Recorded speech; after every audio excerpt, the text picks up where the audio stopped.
European ফুটবলে শেষের লড়াইটা দারুণ জমে উঠেছে। লা লিগায় রিয়াল মাদ্রিদ এবং অ্যাটলেটিকো মাদ্রিদকে সরিয়ে শীর্ষস্থানটা পুনরুদ্ধার করেছে বার্সেলোনা। অন্যদিকে ইংলিশ প্রিমিয়ার লিগে 13 পয়েন্টে এগিয়ে শীর্ষে থাকা লিভারপুলের শিরোপা জয় এখন সময়ের ব্যাপার মাত্র। বড় কোনো অঘটন না ঘটলে হয়তো আগামী কয়েক ম্যাচের মধ্যেই শিরোপা নিশ্চিত করবে লিভারপুল। লিভারপুলের মতোই শিরোপার স্বপ্ন দেখছে বুন্দেসলিগার জায়ান্ট বায়ার্ন মিউনিখও। তারাও ছুটছে অপ্রতিরোধ্য গতিতে, তবে এখনও হাড্ডাহাড্ডি লড়াই চলছে সিরিয়াতে। ইন্টার মিলান, নাপোলি ও আতালান্তার যে কোনো দল শেষ পর্যন্ত জিততে পারে শিরোপা। এগিয়ে গেল বার্সা, পিছিয়েছে দুই শহর প্রতিদ্বন্দ্বী। কদিন আগেও 7 পয়েন্টে পিছিয়ে লা লিগার পয়েন্ট তালিকার 3 নম্বরে ছিল বার্সেলোনা, কিন্তু মৌসুমের শেষ ভাগে এসে পুরোপুরি বদলে গেছে চিত্রটা। পয়েন্ট হারিয়ে শীর্ষে থাকা রিয়াল মাদ্রিদ নেমে গেছে 3-এ, আর বার্সেলোনা উঠে এসেছে শীর্ষে। 26 ম্যাচ শেষে বার্সেলোনার পয়েন্ট এখন 57।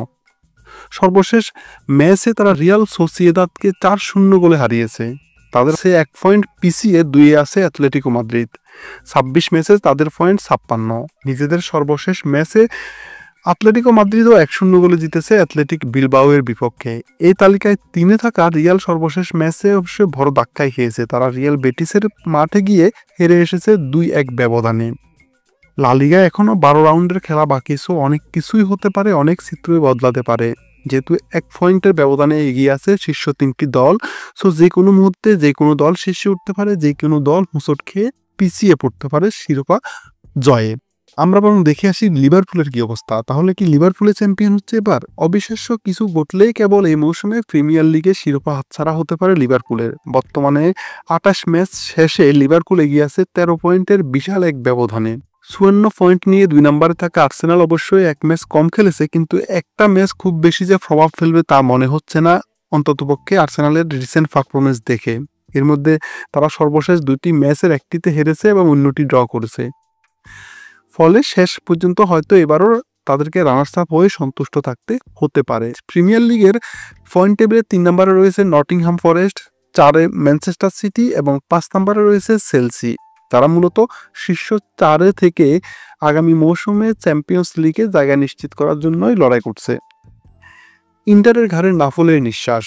এই সপ্তাহে ইতালিয়ান লিগ সিরিয়াতে মুখোমুখি হয়েছিল 2 শীর্ষ দল ইন্টার মিলান এবং নাপোলি, কিন্তু ম্যাচটা 1-1 গোলে ড্র হওয়ায় সুবিধা নিতে পারেনি কোনো প্রতিপক্ষই। 27 ম্যাচে 58 পয়েন্ট নিয়ে শীর্ষস্থান ধরে রেখেছে ইন্টার মিলান। সমান ম্যাচে 1 পয়েন্ট কম অর্থাৎ 57 পয়েন্ট নিয়ে 2-এ আছে নাপোলি। সিরিয়াতে শিরোপা লড়াইয়ে আছে আতালান্তাও, তাদের পয়েন্ট 27 ম্যাচ শেষে 55, অর্থাৎ 1 পয়েন্টে তারাও এই 3টা শীর্ষ দলই 1 পয়েন্টের ব্যবধানে এগিয়ে পিছিয়ে রয়েছে। সো যে কোনো মুহূর্তে যে কোনো দল হোঁচট খেতে পারে, কিংবা যে কোনো মুহূর্তে যে কোনো দল শীর্ষে উঠতে পারে। শিরোপা পুনরুদ্ধারের পথে বায়ার্ন মিউনিখ। জার্মান বুন্দেসলিগায় আর 10 রাউন্ড বাকি আছে। কোনো নাটকীয়তা না ঘটলে এই লিগে শিরোপা পুনরুদ্ধার করতে যাচ্ছে বায়ার্ন মিউনিখ। 24 ম্যাচ শেষে তাদের পয়েন্ট 61। সমান ম্যাচে বর্তমান চ্যাম্পিয়ন লেভারকুজেনের পয়েন্ট 53, অর্থাৎ লেভারকুজেন পিছিয়ে আছে 8 পয়েন্টে। সর্বশেষ ম্যাচে বায়ার্ন মিউনিখ 3-1 গোলে হারিয়েছে স্টুটগার্টকে, আর আইনট্রাক্ট ফ্রাঙ্কফুর্টকে 4-1 গোলে হারিয়েছে লেভারকুজেন। এখন শেষ অধ্যায়ে বড় কোনো নাটকীয়তার অপেক্ষাতে হয়তো থাকবে জাবি আলোনসোর দল, যদিও সেটা ফুললি ইম্পসিবল। ধন্যবাদ সবাইকে।